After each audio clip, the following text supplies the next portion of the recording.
Good morning, Grand Rising, and welcome home. There is in this place the possibility of healing, repair, of making things right within ourselves, between us, and the wider world. We gather around this light of hope as we share this time together. Amen, Ashe, and may it be so. Grand Rising, everyone, on this beautiful, sunshiny day. We are so glad that you are here. If you're here with us in person, welcome. If you are listening to our recording later in the day, later in the week, we are thrilled that you chose to spend some time with Wedgewood. You couldn't find a better place to be on Sunday morning, so welcome to you. Our prelude this morning is Count on Me by Bruno Mars. It expresses the comfort found in friendships and in community and being present for people and having people who are present for you when you need them. A bond built on unwavering care and being an anchor for each other. And I think that's what we want to be at Wedgewood Community. We want to be an anchor for each other and we want to be there. But we also want to be there for the wider world. I know I was talking to my 4-year-old granddaughter, and it was a book, and it was about caring. And I said, "Who do you care about?" And of course, she named Mama and Daddy and Grandma and brother and all of that. And then she paused and she said, "I care about everybody in the whole wide world." And I thought, yes. And I said, "I love that, Maddie. We all should care about everybody in the whole wide world." So go with that as we listen to Count on Me by Bruno Mars.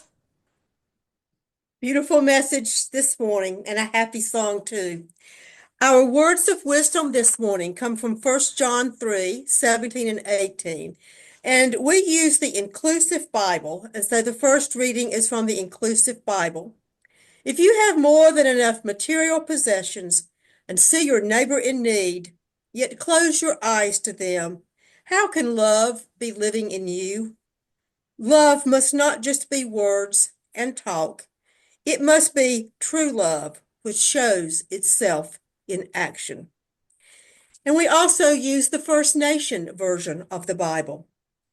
If someone who has plenty of possessions sees another in need and shows no pity, how can love remain in that person? My much loved children, our love must not be empty words sitting on our tongues, but deeds done in truth.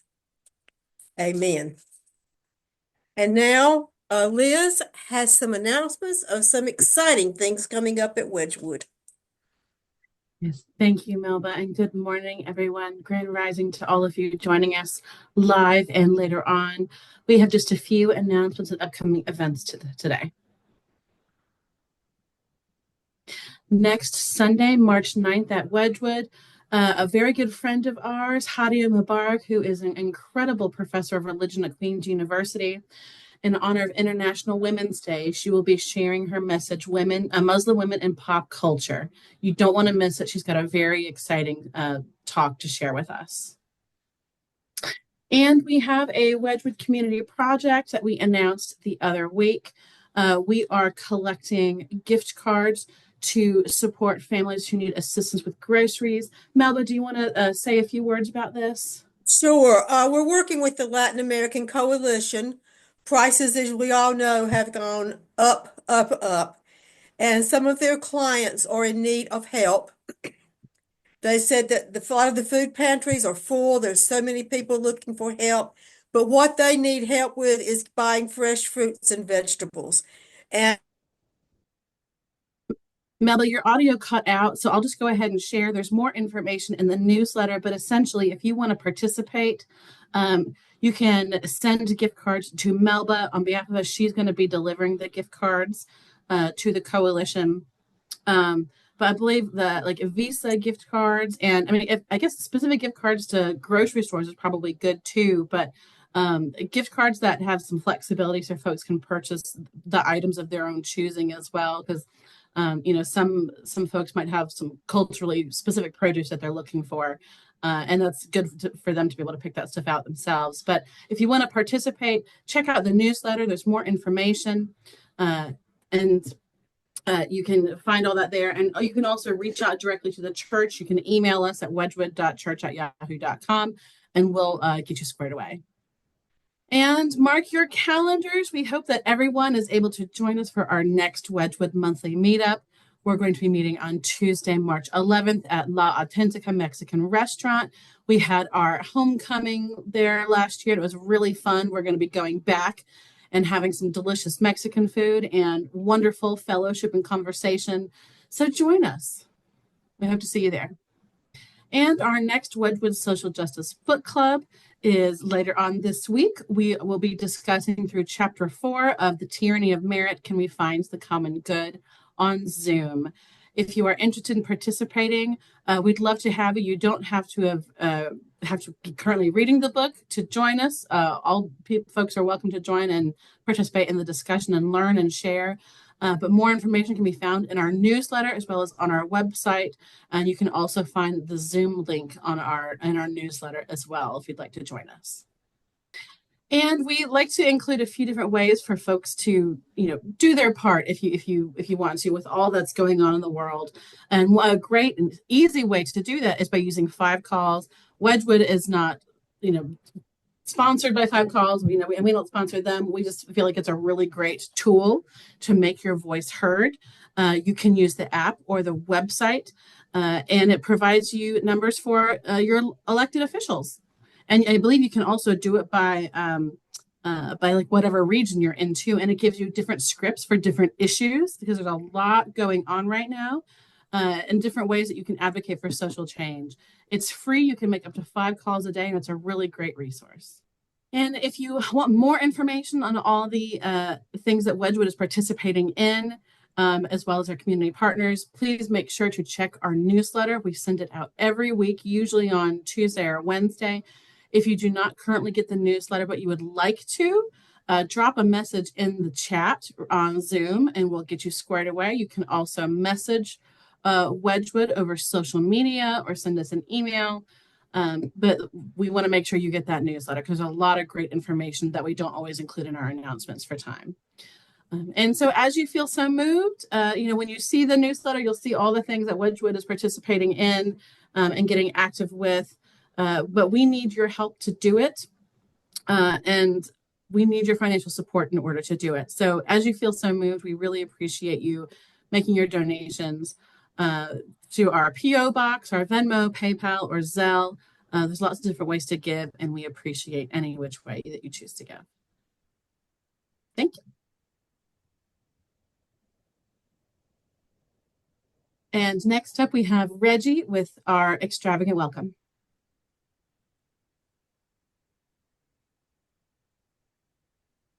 We are all welcome here. Welcome to a community that works for peace, justice, equality, and the care of Mother Earth. We are all welcome here. An extravagant welcome to you because of your gender identification, sexual orientation, ethnicity, economic situation, physical and mental challenges, doubting or believing, being depressed or full of joy. We are all welcome here. We are a community of curious and creative spiritual seekers striving to learn and embody the way of servant leadership. We are all welcome here. We focus on the plundered and the marginalized as we try to address the major issues of our day. We are all welcome here. You are invited to share your passion, your inspiration, and your personal story as one of the ways to help heal the world. We are all welcome here. All right, thank you. And now we come to a time of celebrations and concerns. I know we all have a lot on our hearts this morning. just leave it open for anyone to share, but I know we're all thinking about the Ukraine situation and just the whole world and what's going on in our country that's affecting the entire world. But share whatever you's on your heart this morning for concerns or celebrations. We're on the cusp of spring. It's right around the corner. We were talking about it during the coffee and conversation part, and it's such a great reminder that there will always be times of darkness. Well, there always have been. There unfortunately always will be. But then when you pause and look, sometimes in the most unexpected places, you'll see a bud, which is a promise of something new, a promise of something beautiful to come. And history definitely echoes, right? Some people say history repeats itself. Some people say history echoes itself. Uh, and we as human beings, we're not unfamiliar with darkness and real struggle and, tyranny and bad people in the world. But one thing that we know is that there are also good people and the promise of good things to come. We can't, rest on that, but we know that when we work together as collective, that there is good in the world. There are good people in the world. And I truly believe that no matter how dark it gets, because it feels really dark sometimes, that there is still always the promise of something beautiful coming. So that's kind of what I've been holding on to and thinking about this week. I agree. Wonderful. Thank you. Ashe. I have a celebration. Two things. Gavin, my youngest grandson, who is going to be 9 this year, is quiet kind of child, and he stutters, so he's even more quiet. But he still gets out there. So he likes soccer. He really loves soccer and he's really good at it. He did really good last year, got an award and everything. So this yesterday was a tryout for soccer teams and he got picked and he just felt so excited that they picked him that, he just came and ran and hugged us like, like we did something. It's like, no, baby, you did that. You're a good soccer player. And he was just so excited that he got picked. And can you imagine that feeling like when you remember you were little and you got picked for something? It's like, oh, they picked me and you're so grateful that they did. You're so happy on the inside. So I was just happy for him. Such a good little boy.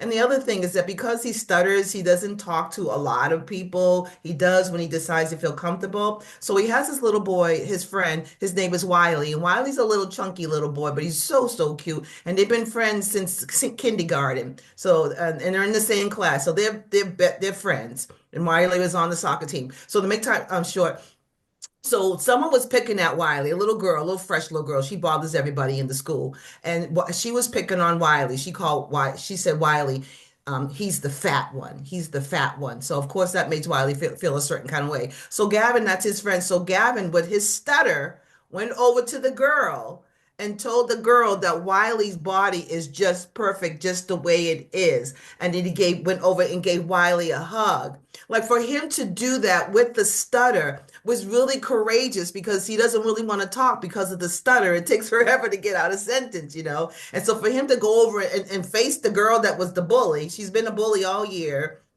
and to practically tell her to stop bothering his friend, I thought that was very courageous of him. And I reminded him that that was a beautiful thing to do and that he has a beautiful heart. And that was a courageous thing to do. And I'm glad you stuck up for your friend. So I was very proud of him Yes.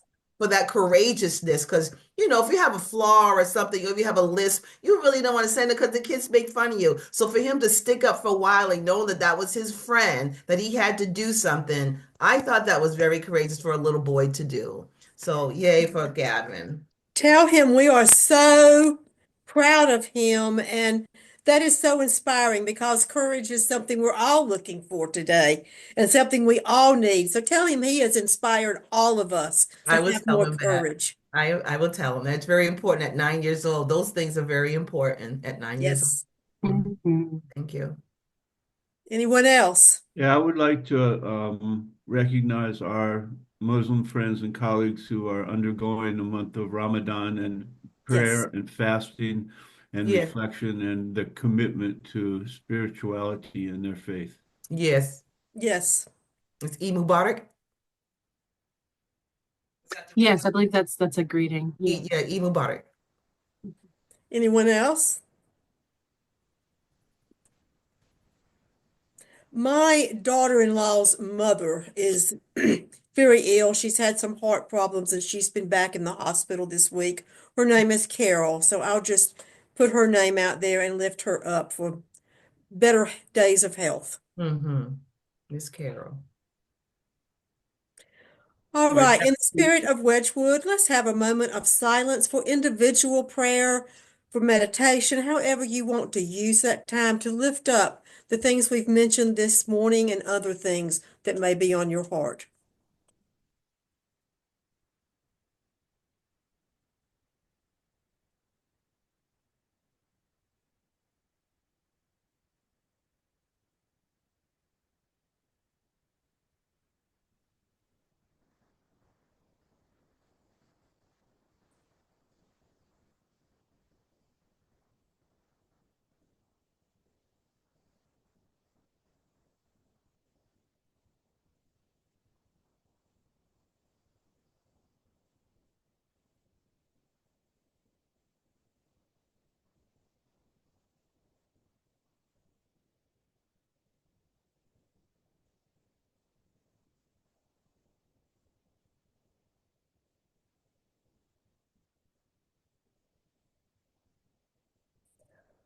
Amen. And now it is my pleasure to turn it over to our chairman of Mecklenburg County Commissioners, but also our friend, more importantly, our friend. And Mark, welcome. We're so glad you're here. I hope everyone read his biography that we posted in our newsletter and on Facebook, because he knows what he's talking about. I'll just put it that way. So thank you for being here this morning. Welcome. Thank you so much. Thank you all for having me. It's an honor to be here with you this morning. This was, I Zoom is an interesting platform, but when you're with folks such as yourselves, you could just feel the love coming via Zoom. Yeah. And it's just really an honor for me to be here. And to those who are listening, thank you for joining. Melba, I really want to acknowledge you at the top. I just really appreciate and admire your work and Thank you. consistency over the years. You've always been focused on our most vulnerable and Thank you. shining a light on injustice and inequity, and it's people like you that inspire me, and I know so many on this call and those who are watching. So wanted to Thank lift you. you up. Yep. But I wanted to just going to be a few minutes, family. But again, I'm just honored to be here and just appreciative of this community's vision to focus on our most vulnerable and those who are marginalized. And with that in mind, my goal today is really simple. I want anyone who's listening, I want all of us that are here just to leave hopefully with a deeper understanding and appreciation of our community needs. For some, I hope we gain a renewed passion to really help those who are in need. And finally, and again, I know to a large extent, I am preaching to the choir here, but this is going beyond us, right? And so I want us to be moved to action. And interestingly enough, I recently spoke at another community, and their theme was Thrive in 2025. And I actually love that theme. I made a mental note that I was going to use it for myself. And as I went deeper into that, I became more and more unsettled. And I became unsettled because I was really hit with the reality that there are so many who are not only not thriving in our community, but there are too many people that are just trying to survive. And I was challenged to ask myself, is the opportunity to thrive, is it just for some? Is it just for a few? Does it extend to just a particular community, a particular church, a particular section of town, a particular segment of our community and our society? Or does it go beyond the walls of a house of faith? Does it go beyond the boundaries of a district? Does it go beyond the boundaries of a county or a city or a town? And does it extend to those that are a part of our human family? And so when I look at that, I really want to make sure that we ground ourselves in the fact that it's important for us to remember that so many people right here in Mecklenburg County, they're hurting. They are really hurting. They're facing challenges and decisions that many of us are really disconnected from. Some are unhoused, a lot of them are just unsheltered. Others are a paycheck away from homelessness. We have a lot of people that are working two jobs just trying to make ends meet. They're making choices between keeping their lights on and putting food on the table. We have people who feel isolated. We have people who are afraid. They have no idea in our community where to turn to for help. And I want to say, here's a news flash. In contrary to popular belief, I believe that houses of faith, communities of faith, people of goodwill have a responsibility to engage with those in the community that are hurting. There's a responsibility to engage in the community to those who are lost and they feel like they have absolutely no hope. They feel like no one cares. And with that, I want to start with grounding us in scripture. And I want to start with Matthew 25, because that scripture says, in the translation that I have, is, "For I was hungry and you gave me something to eat. I was thirsty and you gave me something to drink. I was a stranger and you invited me in. I needed clothes and you clothed me. I was sick and you looked after me. I was in prison and you came to visit me." And I will tell you, for me, and I know for many of you, the passage is really a powerful reminder that Jesus himself identified with those who are marginalized. He identified with those who are forgotten and those who are hurting within our community, within our society. And as we answer the call outlined in this passage, it's clear to me that the community of faith, people of goodwill, not only have a role, but actually a major role with engaging. And so with us, it is up to us to make sure that as a community, we're bringing help to those who are hurting, hope to those who are hopeless. And as the passage lays out, drink for the thirsty, medicine to those who are sick, clothes to the naked. And we can't be satisfied, as many of you in this call are not satisfied with being spectators. You are all, and we know that we have to be actively engaged in meeting the needs of those around us. And so right here, what I'm going to do is, and you guys, please forgive me for this, because I'm going to do something untraditional with respect to having a call to action before I get to the end. And I'm going to tell you why we're going to do the call to action and why I'm going to lift this call to action up right now.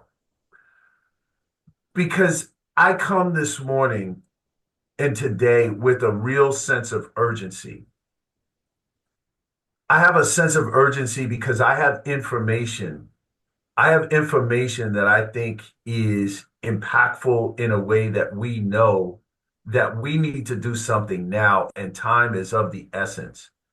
I'm coming today with a sense of urgency on behalf of those that actually can't be here with us this morning. I'm coming with a sense of urgency for people that we pass who are wandering the street as we drive to our respective destinations. I'm coming with a sense of urgency on behalf of those who won't eat today, and they may not even eat tomorrow. I'm coming with a sense of urgency on behalf of those who are hoping and praying for warmer days because they don't have any heat in their homes. And I'm coming on behalf of those who don't have a place to lay their heads except on a concrete street. And I'm coming on behalf, and we're all coming on behalf of those who don't have any hope. And so I want to do this call to action now because at this very moment, I believe there's someone that needs help. They're asking, does anyone care? There's someone right now that essentially is just looking for a miracle. They need a miracle just to change their circumstances. And this is an opportunity for us to allow those same people to see us step up, to see us answer the call for help in a way that I believe that we're called to do in Matthew 25. And the call to action, it's really simple. It's not fancy. It's just time to get to work. Everyone listening, it is time to get to work. It's time to make a decision that being a spectator is not enough. Feeling empathy or sympathy is just not enough. It's time to commit to lending our time and our talent to help those who are hurting and to say that not only will we serve the community, but we're going to be actively engaged in providing a lifeline for our most vulnerable. And with that said, I want to take us a little bit deeper on how we engage. How do we help? And I believe first and foremost, as many of you do, we have to educate ourselves. We have to acknowledge that there's actually a problem. And in Mecklenburg County, I can tell you today that on any given day in our community, there are over 3,000 people who are considered homeless or unsheltered. There are over 250,000 people who live right here who are receiving some type of assistance, whether it's SNAP so that they can eat, some level, another benefit that's called TANF. And so, these are people who are just in a community that need help. They need assistance. And contrary to what a lot of people would have us believe, contrary to what some people may hear, these are not people who are happy to be in a position of struggle. These are not people who are just, they have been victims of inequity. For some, they are actually our brothers and sisters who might have been born on the wrong side of the tracks. For others, they are our brothers and sisters who were not afforded a sound and basic education.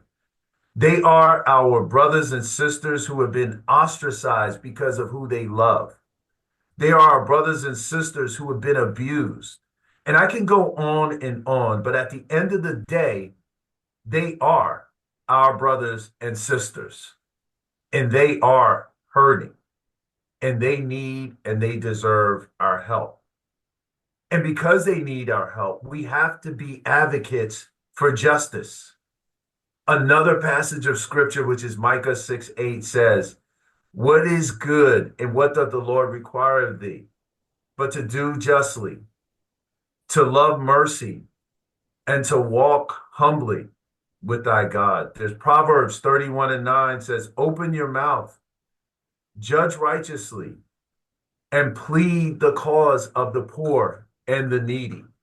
And so with that said, we have to remember that houses of faith, communities of faith, people of goodwill, we have a voice.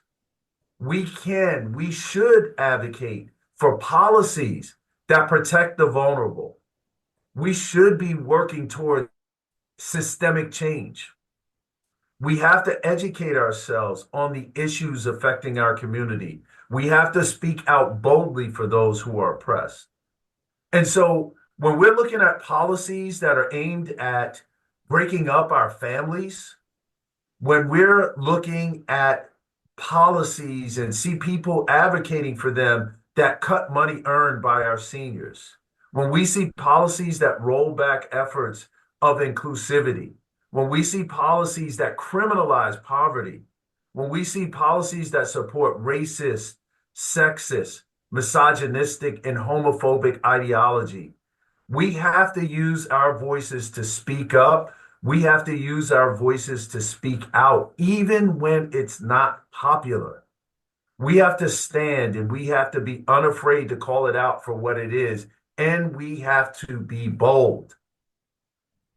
Today, with everything that's going on around us, family, we cannot retreat.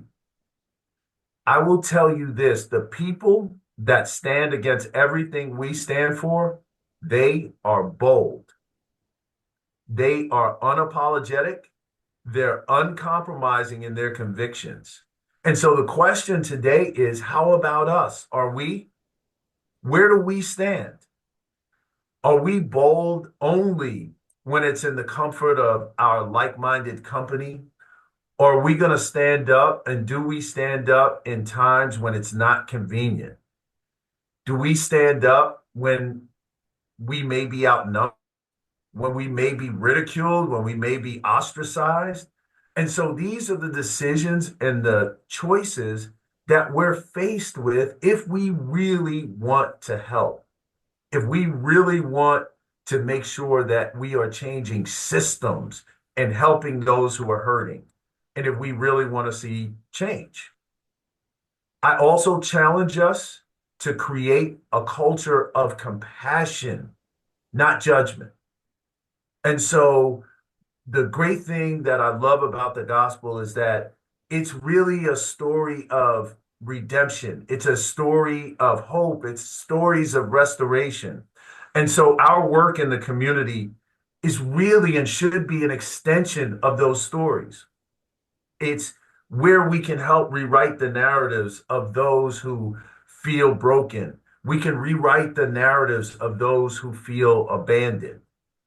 In a culture of compassion, it really is going to go beyond just feeling sorry for people. It moves us away from judgment. It reminds us of the adage that says, but by the grace of God, there go I. And we should not be blaming victims of inequity, injustice, and systemic racism for their condition, as some do. And we hear it every day when you turn on the TV, particularly in these times. And what we have to do is give them tools and the support to overcome and rise above their conditions. We have to allow them to come and meet their leaders and explain some of the challenges that they faced and some of the tools that will be helpful in helping them overcome them. We have to empower people. We have to empower the vulnerable. And in doing so, not only providing just immediate assistance, but we have to help individuals and equip them with the tools they need to rise above their circumstances. There's an adage that says, you can give a man a fish and he'll eat for a day. But if you teach a man to fish, he'll eat for a lifetime. And so empowerment is not just it's not something just physical, but it's a spiritual empowerment. There's an emotional empowerment. And the gospel really, in my opinion, empowers us to break chains, to break these generational cycles of poverty, to restore dignity for our brothers and sisters. And so I think about that.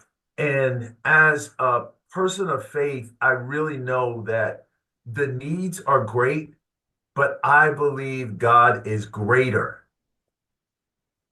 And I think he allows us, the entity allows us to be a beacon of hope and love in a world that desperately needs it, particularly now. And so when we think about serving others and helping those, Remember that each act of service, no matter how small it is, it's a thread woven into the vibrant tapestry of humanity. And when we choose to engage with communities, we're not simply giving of ourselves, but we're igniting a spark of hope. We're fostering connections and we're cultivating resilience for the most vulnerable. And in a world that often feels divided, in a world that feels disconnected, the act of serving one another, helping those who are hurting, it stands as a powerful reminder of our shared humanity. And we know that when we try to help those hurting, when we build bridges, it will allow us to break down barriers, to challenge stereotypes, and to build these bridges of understanding that are so desperately needed to make change. We know that we can thrive when we sow seeds of change. We know that it'll bear fruit for generations to come. In every hour, every minute that we spend focused on our most vulnerable, focused on helping, we know it's an investment in our future. It's an investment that is going to echo through the lives of everyone that we touch and those relationships that we foster. It's a call to action, family. It's a call to action that beckons us to recognize our power, agents of change, and really to embrace the responsibility that comes with that. So today, family, I really want to urge us. I want to urge each and every one of us to reflect on our own unique gifts and talents. What can we offer to our community? What can we offer to our world? What can we offer to those who are hurting, those who feel like they have no hope? What is it that we can bring to the table? How can we lend our voice to those who may not have one? We know that by working together collectively, we can cultivate a culture of service that will transcend boundaries, it will uplift spirits, and it will inspire action. Let us all step up to the plate. Let's commit to being the catalyst for change. Let's commit to being the champions of compassion. Let's commit to being the architects of a brighter tomorrow. And as we commit to this path, family, we have to do it with open hearts and an unwavering resolve. I know and I believe, and I know each and every one of you believe that together we know that we can create a world where everybody not only survives, but they have the opportunity to thrive. I know we come together, we can create a world where our communities are going to flourish through the power of love. Our communities can really flourish if we commit ourselves to serving those who are hurting, those who are vulnerable, if we decide that we are going to engage and help those who are hurting. So I challenge us today in closing to rise to this challenge, remain committed to being united in purpose, continue to stay filled with hope, and together we're going to seize the opportunity to plant seeds of hope that will bring healing and help to those who are hurting. I thank you so much for this opportunity. I thank you for what you do as a community. I thank you for your commitment. And I thank you for allowing me to share for a few moments. Let's continue to move forward, everybody. Thank you and God bless. Thank you so much, Mark. Such an important and timely talk. I know folks are just, there's a lot of feelings, and some folks we're in our feelings, and some folks are like, let's take action. There's a spectrum, right? But I think you provided some things that all of us can take with us. So does anybody have any questions, thoughts they want to share? Mark, I just want to say thank you. That was beautiful. It was beautiful and it was powerful. It was overwhelming, but most of all, it was beautiful. And I like how you address us as family. I like how you use the word, the phrase that we need to be united in purpose. I wrote that down. That was very powerful. Um, Thank you so much. I don't think I met you before. I don't remember you coming. Maybe you haven't. It was a while ago, but it's very nice to meet you. Thank you so much for all that you do. Thank you so much. So kind. I just want to ask, are there any policies coming, anything for marginalized communities on the table that we need to get behind Hmm. and let people know, yes, we want that done on the west side. Yes, we want that on East Wade Drive. Are there things that we need to get behind? That's a great question, Melba. And I will tell you this, just based on our circumstance where we are today, we need to fight that Medicaid does not get cut. I mean, there are certain passion that we all have as commissioners and want to help. But right now, there's an attack on Medicaid, Yeah. Medicare, slashing cuts. And Liz showed the 5 calls, I Yeah. think, Mhm. Yeah. to the extent that any platform mechanism can be used to say we are against cutting these programs that help and support our most vulnerable.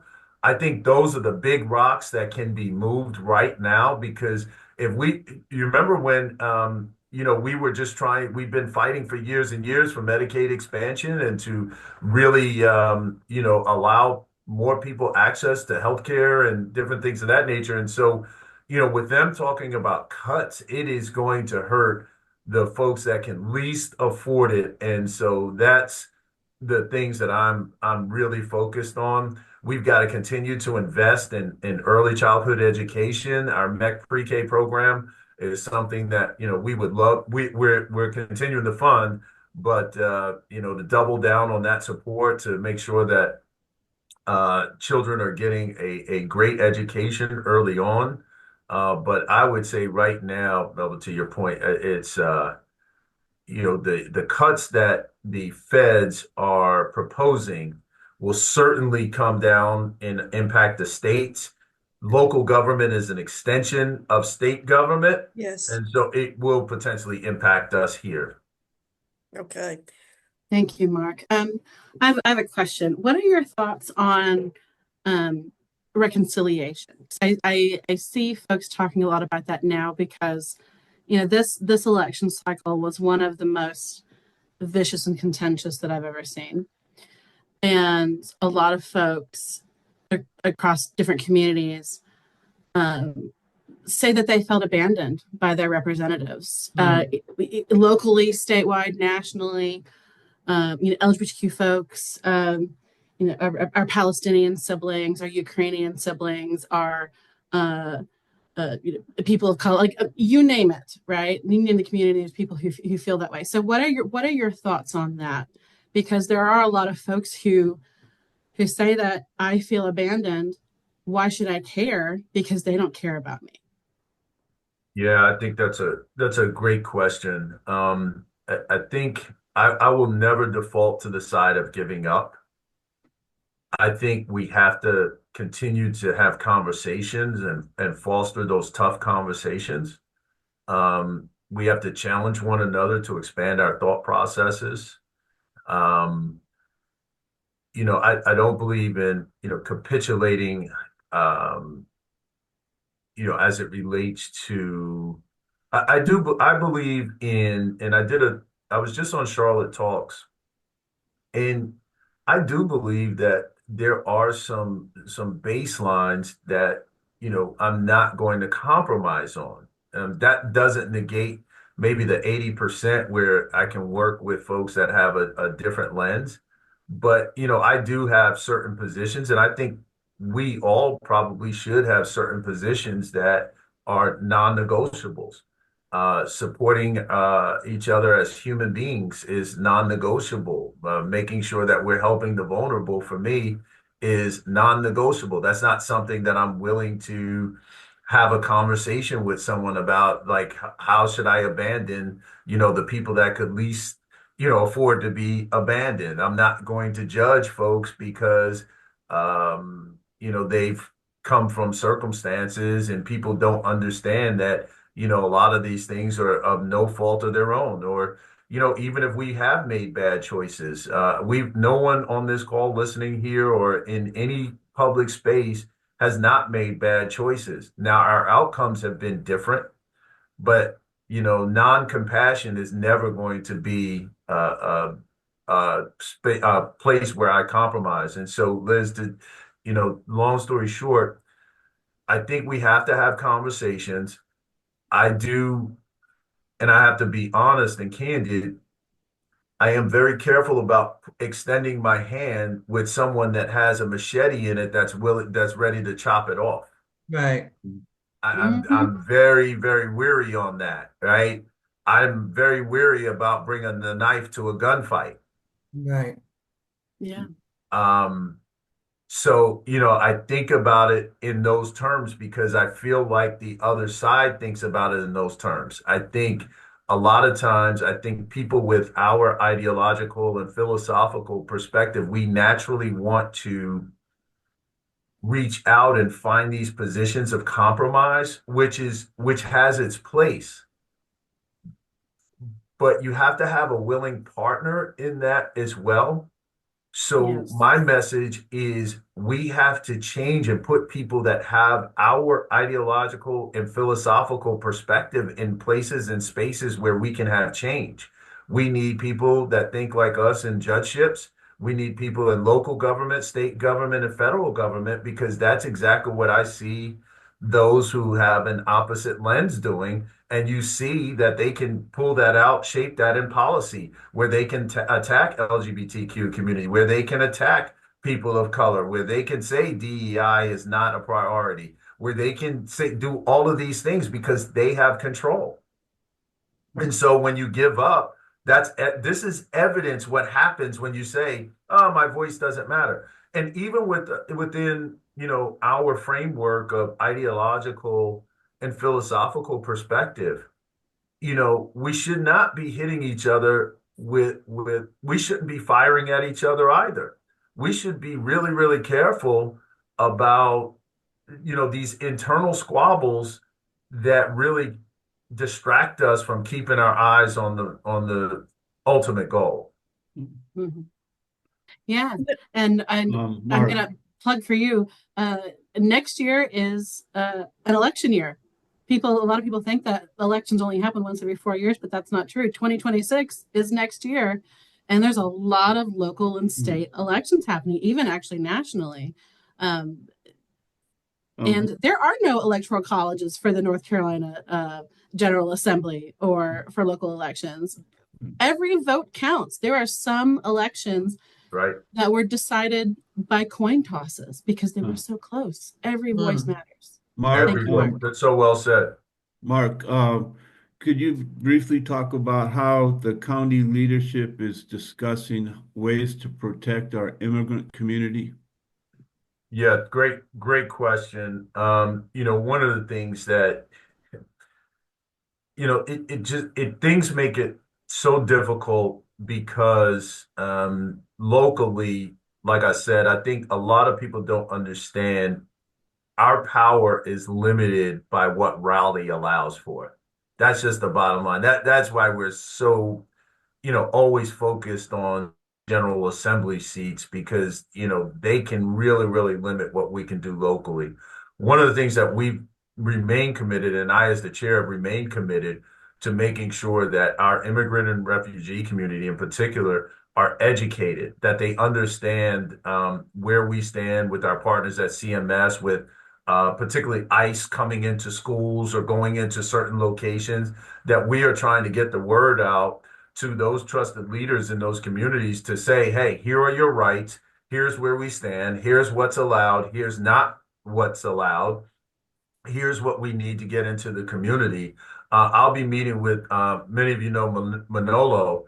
Manolo and I have been in constant contact. I'm going to be meeting with some leaders. I think it's March 13th or 15th. I don't have my calendar in front of me, but I've already got that on the calendar for us to really have in-depth conversations and make sure that the message gets out to the community, Tom. Also, Omar George is a really great friend of mine with Compare Food. So trying to get information within those spaces where they can disseminate that information because we know that people are frightened and scared. There is not specific policy that we're able to enact in that space, and that's why I'm attacking it from an education standpoint. We have not stopped services. We have not cut services. We do not plan to do that to the extent that it's, possible for us that the faucet doesn't get cut off somewhere else. But we remain committed to the values that you all espouse and that the people of Mecklenburg County espouse, and that is to help those who are most vulnerable. Tom helped us in writing a letter to the school board about ICE. And I think it would be good, Tom, if you could we could just forward that letter to Mark, just so he has it, just so he sees it. Thank What you. we said to the school board, when we wrote a letter a couple weeks ago. So we'll send that to you just for Thank you. your information. Okay. Thank And you. Mark, if there's anything that Wedgewood can help with, whether it's throwing our name behind something or providing a platform or whatever, please let us know because, we are not afraid to speak up and No. speak out. No, thank you for that. Thank you for that. And I'll tell you this, one thing, have you guys been following the Brooklyn Village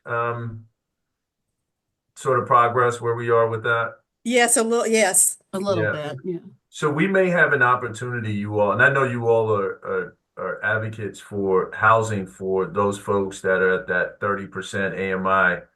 We have a new proposal on the table. It will come with additional community investment, but we may be able to get 250 units of 30% to 80% AMI on that first parcel, which I would have never believed it. They're asking the county for another $2.5 million, but for 250 units, I'm a huge advocate and supporter for 30% to 80% AMI in uptown. I would never have believed that this was Wow, awesome. Could possible. you explain really briefly what that means for folks who may not know?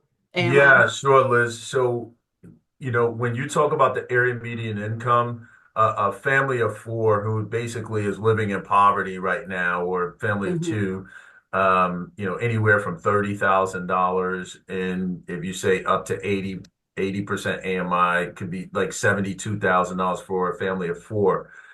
Living in uptown, as you all know, living in Mecklenburg County, period, is extremely expensive. But Yes. in that uptown footprint, it's virtually impossible. When some of us first came on the board, the deal for Brooklyn Village was done prior to us getting on the board. When we got there, we were advocating for more affordable housing units, which was going to cost us, I don't know, a lot of money. Nonetheless, economic conditions have changed where the original plans have to be reevaluated.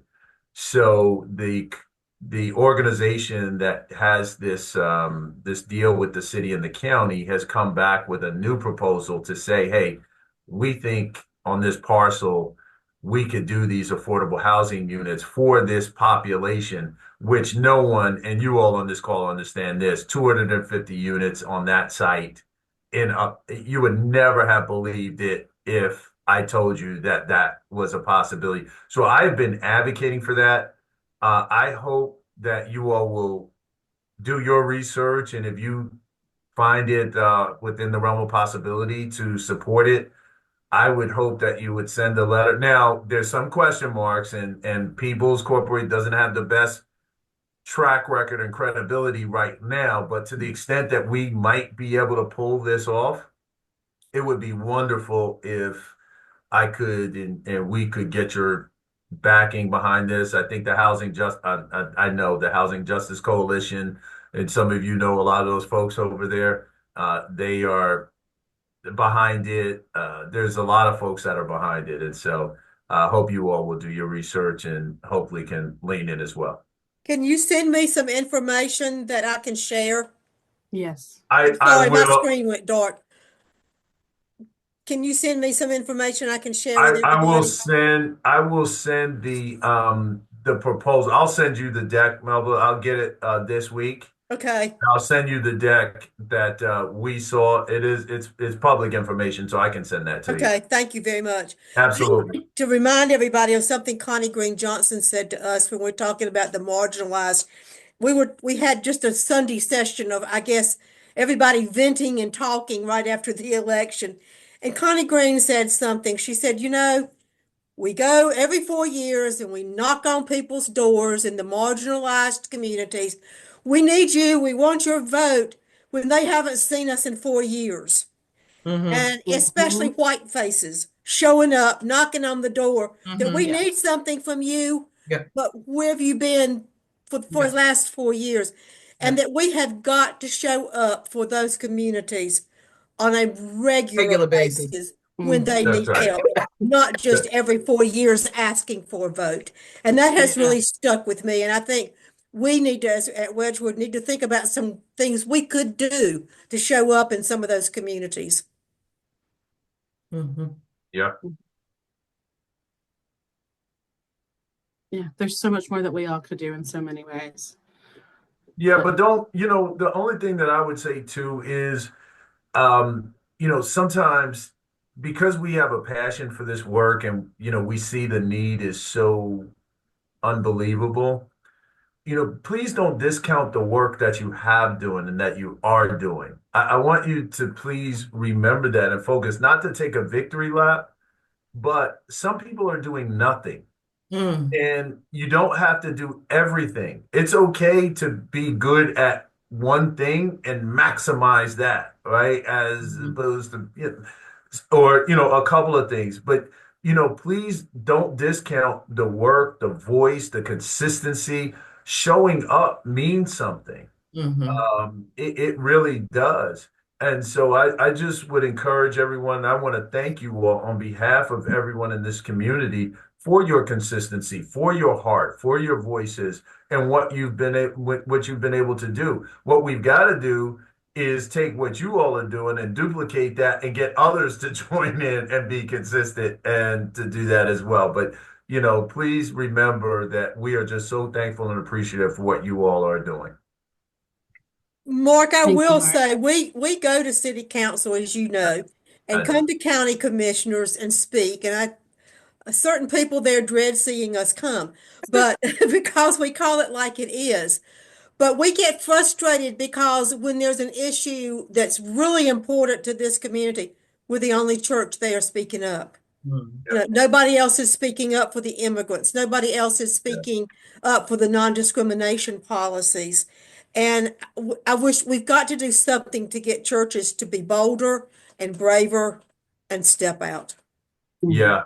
Yeah. I think that is I think that's spot on. I think that's spot on. I will tell you this though, there seems to be, in my opinion, uh, that's interesting because Melba, I will tell you that I do see houses of faith speaking up. It's done different ways Mm-hmm. and in different vehicles.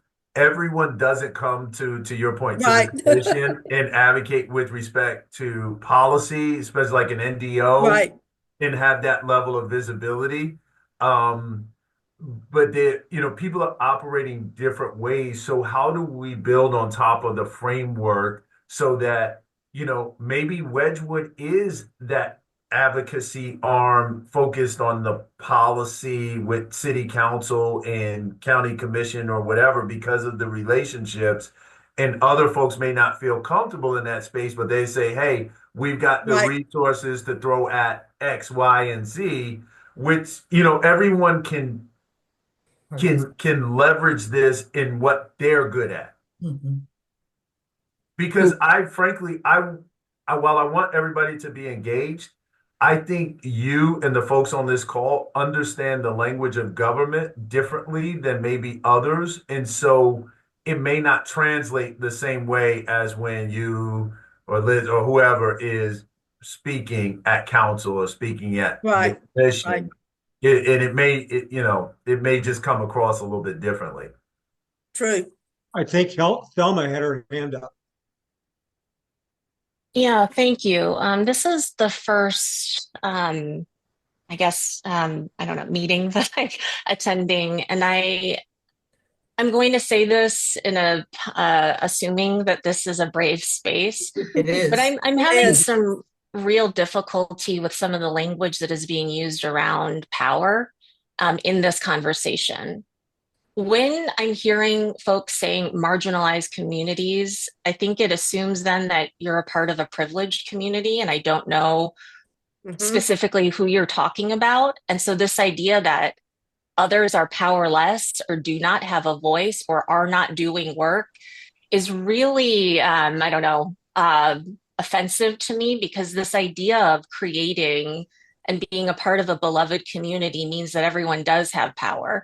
Yes. And how we acknowledge and recognize that is so important. Um, so I don't know. I mean, I think that this isn't just semantics. I think it is really about how we see ourselves and what it means to be working alongside others. Um, and so just I want to sort of put that there as a challenge Thank you. for each of us in thinking about what does it mean to be doing things with, maybe as opposed to just on behalf of, um, so that we are really coming from places of understanding and not assumptions about what we know or who we are fighting for or what we, I think that there's something about that that feels really big, particularly right now.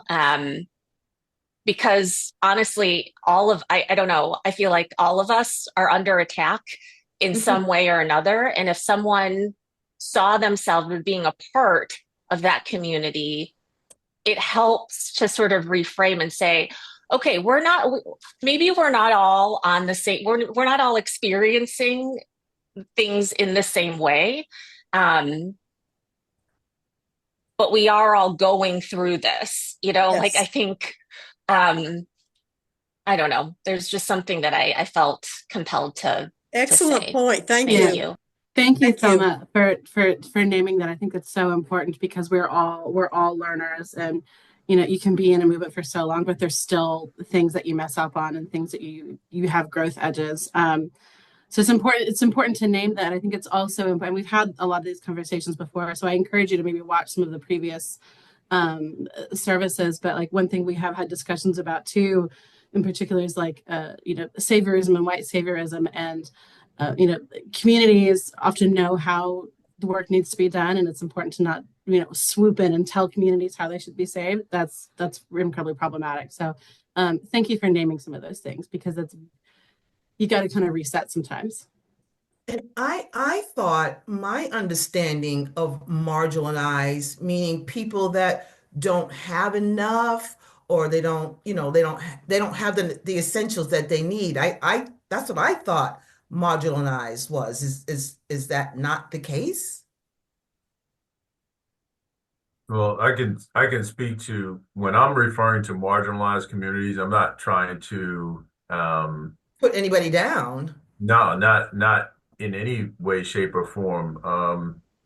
I'm talking about folks who are facing discrimination or exclusion in society. Or Uh, housing is or what food I'm talking about. insecurity. Yeah, and so yeah, I'm not trying to put myself above them, Right. um, or anyone for that matter. I'm in a position to where um, I'm looking at policy or I'm looking at uh, ways that we have to help, but it's not to put um, anyone above anyone or anything like that. But I do think that there are groups who are disproportionately impacted by what we're seeing played out in certain spaces and places. And there are people right now that don't have an opportunity to be on a call like this or Mhm. come down to the government center or go to council or other things of that nature.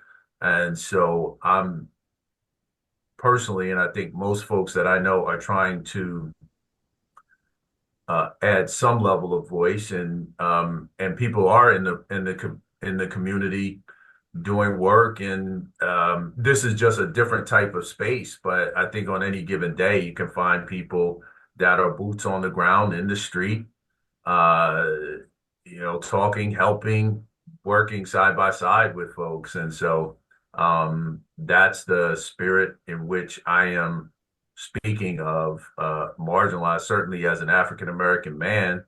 I'm not disaggregating myself from folks that could potentially be impacted by racism or any other ism. But I don't mean it in a judgmental or a negative way. I'm using this forum as a space to shape and frame a conversation or provide visibility. Yes, thank you. That's how I was looking at it too. I mean, you said it more beautiful than I could, but that's how I was looking at it too. And not looking at it as putting anybody down or saying I'm better than you. It was saying with it, this group of people need help, and that's what we call marginalized. I want to understand that. I want to make sure I understand it right. Is that what we're saying? Though this is a group of people that need help from other people that can help them. Correct? Anybody? I mean, I don't know. I mean, I think thank you, Mark, for clarifying how you're using that terminology. I mean, it is sometimes I think just really problematic when we're not more specific on what and who we are talking about, because any one of us could be systemically disenfranchised at some point. What does that mean? If you can't be on a call and make your voice heard, whose fault is that? Like, why are we doing that on a call? Like, what are the different ways that we can be making things available? I think especially right now when so many communities and groups are being targeted,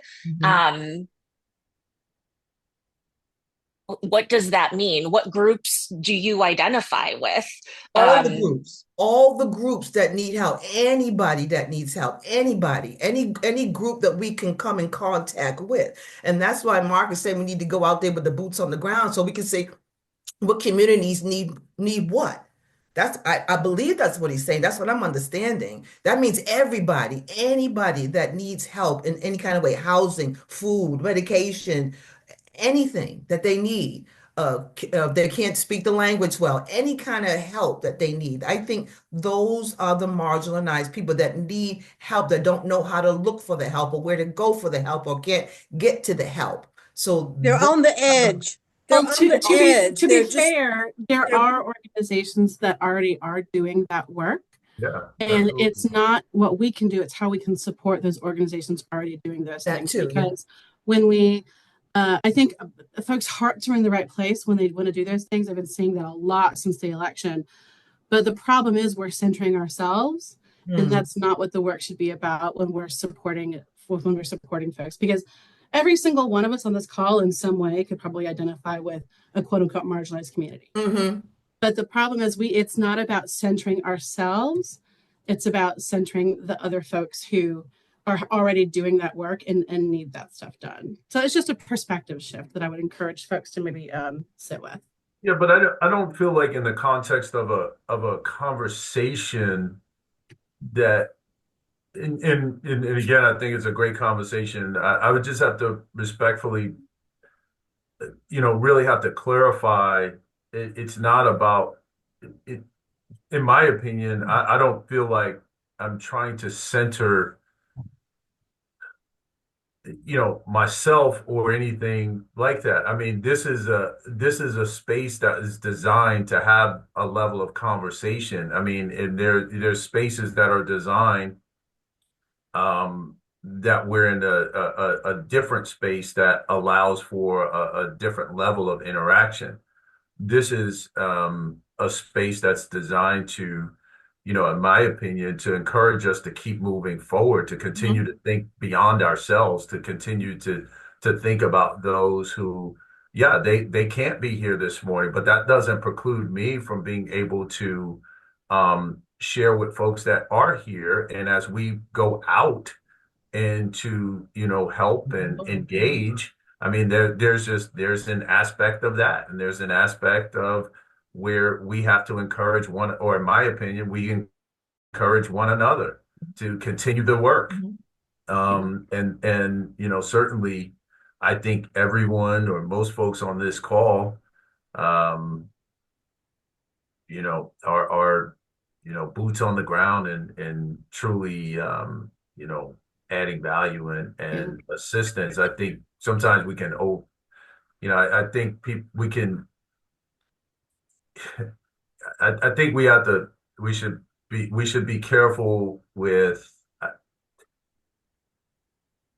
maybe discouraging, because but for the folks on this call being here and like being mindful of those things, it could really, I mean, what do you do? Just throw up your hands and just say, I'm not going to lift my voice up and, speak to these things that I'm really passionate about? I don't Well, think I will anyone is say this, saying that Wedgewood, though. yeah, thank you, Thelma. And that's also like one of the things I love about Wedgewood is because we're lay led and we have a different speaker every week. We've been doing that. We've been putting that into practice. Where, I mean, last week we had someone from a nonprofit come and speak, people who are on the boots on the ground doing that work. And it's not us telling them how we think they should do the work. It's them saying, this is how we're doing the work. Here's how you can help. And Wedgewood goes and does that. So I guess what I'm saying is that's how Wedgewood frames things. And maybe we, like I didn't articulate that like in the most in the best way, but I think that's the point. Is it's not it's like the Laundry Day projects that Current Initiative does, just because that's the most recent person on our mind. But I We're want to not also centering raise, ourselves in that work when we go do it. We're supporting Liz, them and getting boots on the ground and doing that work. My point Liz, is that that's how you should be doing it, because some folks kind of you just don't want to center yourselves. so I want to. So I'm not necessarily speaking to like marketing in particular. I'm just saying for the record, because I have seen folks, not on this call, but have good intentions, but it's intention versus impact. But I want to thank Thelma for bringing up this issue, because everything that we do, we need to be constantly reflecting on what we're doing, how we're doing it, what our perspective is. And so new voices are valuable to help us reflect and to think about it, to make sure Absolutely. that we're positioning ourselves in the right place. So thanks, Thelma, for raising this issue. And we'll try really hard not to be defensive. I don't think we were defensive. We were just trying to explain it and make sure we weren't doing All right, I got it. in a negative way. What? When I Googled it, marginalized communities are groups of people who, for one reason or another, are excluded from the mainstream due to discrimination and unequal power relationships and an unfair playing field. That's what I'm just saying that's what Google says. But we also, I mean, we work with the Jewish Forces for Peace. We work with the Palestinian groups. I mean, we have them talk to us and tell us what can we do. So we learn from, I mean, we've had atheists come on and speak. We've had all kinds of different people to share with us, because that's how we want to learn what we can do to help. I've got a perspective I'd like to share. Okay. And I've got a perspective that I'd like to share, and that is the current book that we're reading in the book club, Tyranny of Merit. It's become clear to me that we're all, 80% of the population in the United States is being marginalized in some way. And it has been going on for 30, 40 years. Or longer. Or longer. So, you talk about the marginalized. Hey, look in the mirror. Yeah. We're all marginalized. And it's a question of degree of who needs it the most soonest. And even the people are on the other side of this game. I hate to use that word. They're marginalizing themselves. Just because you got a gun and a foot doesn't mean you have to blow your foot off. But that's what's happening. And so I think Thelma makes a good point that when we talk about the marginalized, It's not them, it's us. You're right. Thank You're you. right. You're right. You're right. Yeah. You're right. Because when we separate ourselves, it is intentional, and I know we've gone long, and I know Mark you have to go, but it's a product of white supremacy. It's an intentional product, because when we're separated, we no longer see our commonalities, and that's how the folks that want to subjugate swoop in and gain power. I mean, that's how they've done it. They've succeeded for hundreds of years. But when we realize our collective power, that's how we make change. Good points. It's Good messy. points. It's messy, but so important. But excellent points, and I'm glad Thelma brought that up too, because like we do need to reflect, we do, and the only way to reflect is to have a conversation, and Thelma, you could always come back and we can have any kind of conversation. You are safe with us, and we don't, it doesn't matter what the topic is. We'll No. indulge and try to look from other people's perspective. That's what we do. We want to learn. We want to know. We want to see other perspectives. We don't have all the answers. We just trying to do it right. So thank you so much, Thelma, for coming and joining us today. And in this gathering, I always tell people, when you talk about religion or spirituality, you're not going to find two people in this room who agree on everything.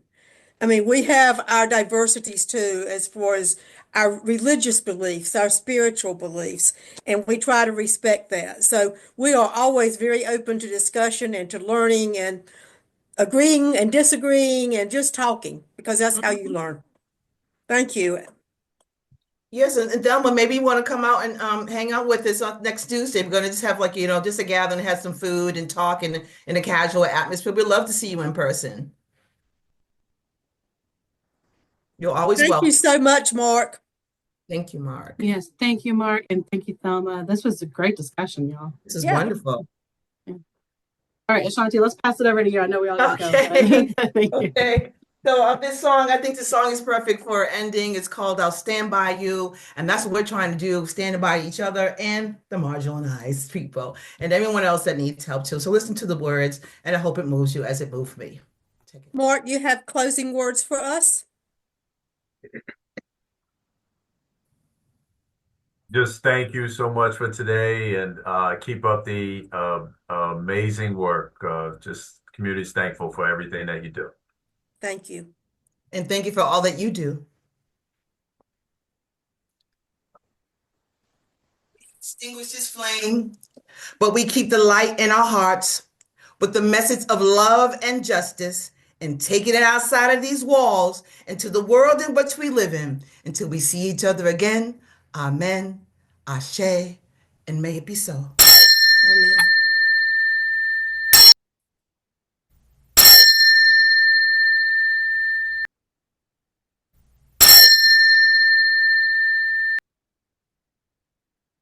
Now go in peace. Thank you.